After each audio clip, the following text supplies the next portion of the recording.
Unang-una, gusto kong magpasalamat, Joe. Magkapareho pala kami ng pinanggalingan sa Asian Institute of Management. He was an ME graduate. Ako naman po ay MDM, sa Development Management.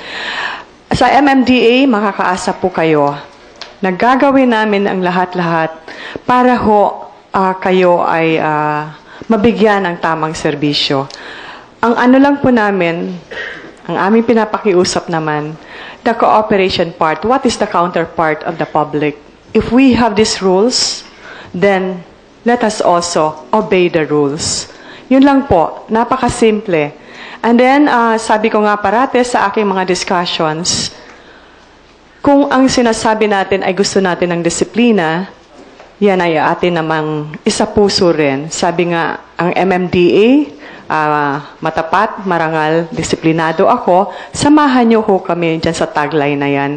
Pangalawa, kung gusto ho natin ang magkaroon ng healthy, beautiful, and livable Metro Manila, let us be part of loving Metro Manila po. Yun lang po. At si Attorney Sam Celes naman po.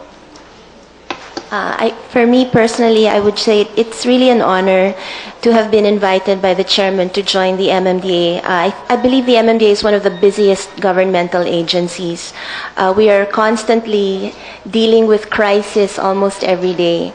And it really humbles me to see how many committed and hardworking people are working in the MMDA. Talagang nakikita ko po yun, yung mga traffic enforcers po namin, they work under very punishing conditions.